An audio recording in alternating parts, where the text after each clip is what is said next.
जय श्री कृष्ण। राधे राधे दोस्त, स्वागत है आपका मेरे YouTube चैनल में। आज मैं आपको ऐसी कहानी सुनाऊंगी जो आपके मन को शांत करेगी। यदि आपका मन भटकता है तो आप किसी बात को लेकर चिंतित रहते हैं तो कृपया इस कहानी को जरूर सुनिए। ये मेरा विश्वास है कि आपका मन जरूर शांत होगा इस कहानी को सुनकर। आज मैं इस कहानी के माध्यम से आप सभी की चिंता को दूर करना चाहती हूँ। सुख और दुख तो धूप और छाहों के समान होते हैं। तो चलिए शुरू करते हैं आज की ये कहानी। यह बात उस समय की है जब महात्मा बुद्ध अपने शिष्यों के साथ जाकर दूसरे गांव में प्रवचन दिया करते थे। एक बार की बात है, गर्मी का समय था, बहुत तेज कड़ाके की धूप निकली हुई। महात्मा बुद्ध और उनके शिक्षित किसी गांव में प्रवचन देने जा रहे हैं। उन सभी शिष्यों को गर्मी लग रही थी, गर्मी से हाल बेहाल हो रखा था और वह सभी चलते चलते बहुत ही थक गए थे। महात्मा बुद्ध का प्रिय शिष्य अब आनंद के मन में भी में सफल रहा था। अंत में उन्होंने महात्मा बुद्ध से कहा, गांव कब आएगा? तो यहाँ से कितनी दूर हम गए हैं? तो वहीं क्षेत्र में एक व्यक्ति ने उस व्यक्ति को कहा कि हम उनसे दूरी पूछ लेते हैं। कि बुद्ध ने हामी भरी और साथ चलेंगे। तो आनंद ने बूढ़े आदमी के पास जाकर पूछा कि यहाँ से आने वाला गांव कितनी दूर है? यहाँ से कुछ ही दूरी पर, आप जल्दी आ। और यह कहकर वह व्यक्ति बुद्ध की तरफ देखकर मुस्कुराने लगता है। वह बीच बूढ़े व्यक्ति को देखकर मुस्कुरा देते हैं। आनंद को यह समझ नहीं कि वह हो जो मुस्कुरा रहे हैं, इसका कारण क्या है। मैंने भी ऐसी कोई बात नहीं की जो यह लोग मुस्कुराएं।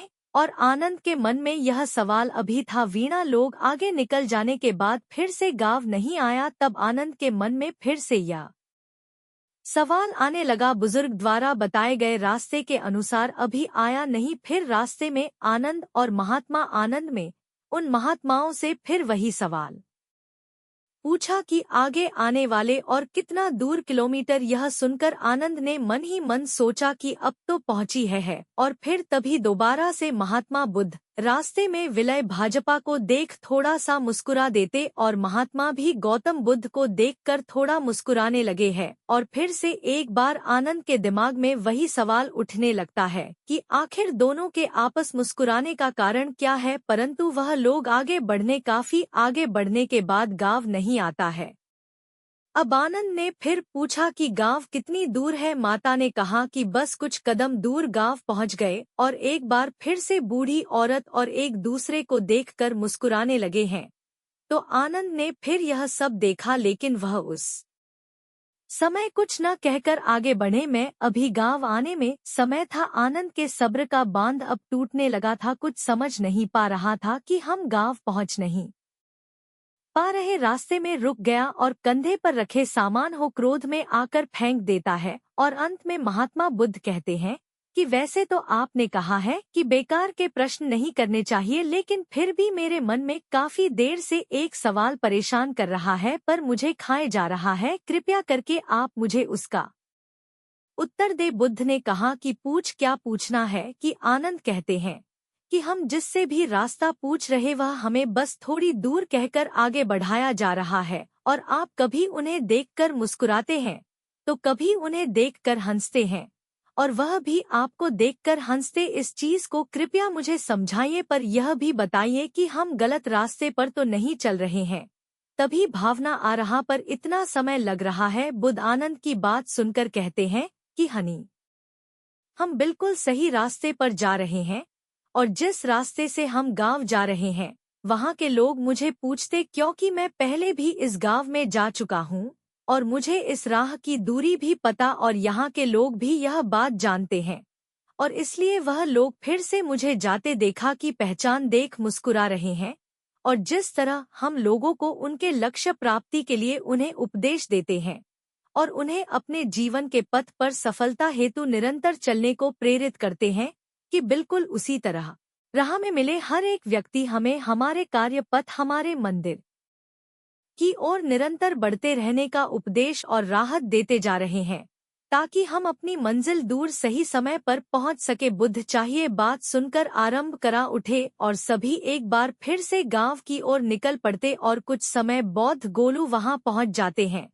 इसलिए दोस्तों, जिस तरह बुद्ध और उनके शिष्यों को रास्ते में कई लोग मुझे जो उन्हें मार्ग जाने के लिए प्रेरित करते हैं, ठीक उसी प्रकार हमारे जीवन में भी अपने किसी न किसी रूप में प्रेरणा मिलती रहती है। बस फर्क यह है कि हम उसे पहचान पाते हैं या नहीं। हमेशा याद रखेंगे तो जीवन में आगे बढ़ने के लिए अवसर हर किसी को भी साथ, यह हमारे ऊपर है कि हमें उस अवसर को पहचानता आगे बढ़ना है और हाथ आए मौके को हाथ से जाने नहीं देना है। और साथ ही हमेशा अपनी मंजिल के प्रति धैर्य बनाकर, बेशक उसे मिलने में समय लगे, कठिनाई का सामना करना पड़े, लेकिन एक नई मंजिल जरूर ने। और जब अब हम उसे प्राप्त कर लेंगे तो सभी मार्ग से मिली कठिनाई को भूल जाएंगे और उस जीत की खुशी को महसूस कर ले। इसलिए धैर्य और शांति बनाए रखें, यह सफलता की सबसे महत्वपूर्ण और कुंजी है। दोस्तों, दूसरी कहानी है बहुत समय पहले की बात। महात्मा गौतम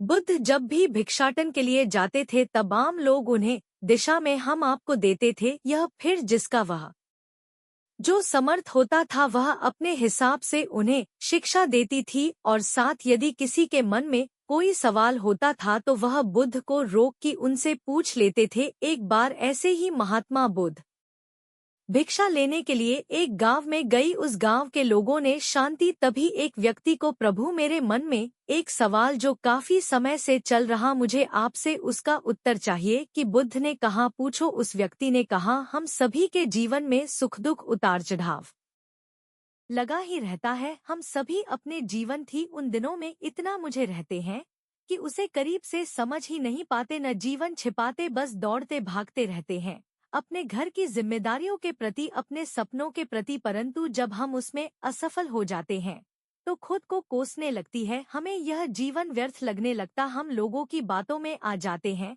हम अपने जीवन की अहमियत नहीं समझ पाते और पूरा जीवन के ऐसे ही निकल जाता है। और हम अंतिम समय में अखरोट करते हैं कि काश हमने जीवन को सही से जिया, कि उसकी अहमियत समझी हो। क्या आप मुझे बता सकते है जीवन का सही मूल्य क्या है? वह उस व्यक्ति की बात सुनी और उसे अपने पास एक चमकीला पत्थर दिया और कहा कि जाओ और इस पत्थर का मूल्य पता कर, लेकिन ध्यान रहे तुम्हें इसे बेचना नहीं है, बस मूल्य पता करना। उस व्यक्ति ने बुद्ध से पत्थर लिया पर बाजार की तरफ निकल गया। सबसे पहले वह एक हल वाले के पास गया, अब मिल रहा था। उसने वह पत्थर उस फल वाले को दिखाया और कहा कि तुम इसका क्या मुझे दोगी? हलवा लेने चमकीला पत्थर देखा और वह उसे पसंद आ गया। उसने कहा मैं इसके बदले तुम्हें 12 आम दूंगा। यह सुन व्यक्ति आगे निकल गया और इस बार एक सब्जी के ठेले के पास गया और उसे चमकीला पत्थर दिखाकर उसकी की चीज, सब्जी वाले ने उसे देखा, कहा यह बेहद शानदार पता है, मैं इसके बदले तुम्हें एक गोरी आलू दूंगा। तो मुझे पत्थर देत व्यक्ति अश्विन फिर से आगे बढ़ गया और इस बार एक बड़ी अनाज की दुकान पर गया और उसे इस पत्थर को दिखाया। दुकानदार पत्थर को देख कर देता है, यह इतना प्यारा